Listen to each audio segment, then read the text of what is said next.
Citizen Kane is one of the most significant specimens of form and content that exists in the world of film, even today.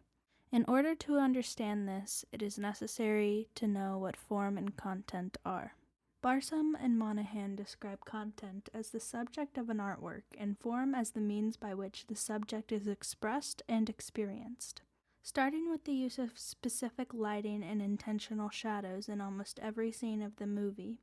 Here is a prime example of God lighting or God rays, signifying an important event and causing the viewers to direct their attention to the subject in the light amidst the darkness.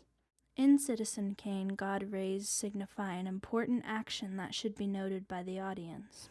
A second example of the use of intentional lighting are the shadows that are cast onto Kane's wife, Susan. Kane often covers Susan with his shadow, almost hiding her from view. In a physical way, Kane is silencing her to the darkness.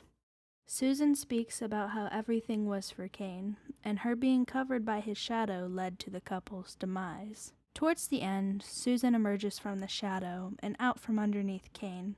Her face is well lit as she leaves Kane for good. I can't do this to you. Oh, yes, I can.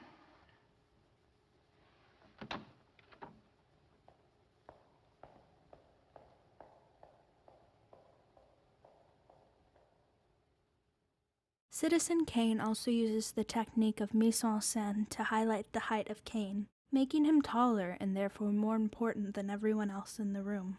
This goes hand in hand with deep space composition, showing the scene in thirds. Kane is always in the farthest third away from the camera, yet in some scenes he is still taller than the closer subjects. The frequent use of editing throughout the movie shows the director's emphasis on filming techniques such as long takes with minimal cuts or edits, montages, and panning. Citizen Kane employs a technique called freeze frame in order to emphasize a single moment of importance. A popular technique used in Citizen Kane is montages.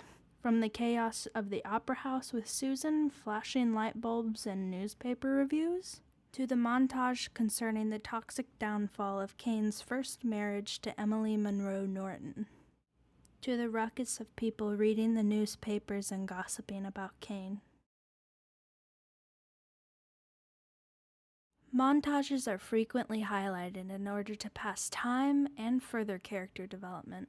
Similar to the aforementioned montages in Citizen Kane, the same cinematographer Greg Toland used the same technique of montage through newspapers in his 1937 movie History is Made at Night. In the very beginning and the end of the film, the camera slowly and dramatically pans from the bottom of Xanadu's fence to the top where it forms a sturdy gate. This technique provides a subtle yet strong beginning and end to the story. Likewise, the scoring in these scenes signifies the opening and closing of the film and Kane's story.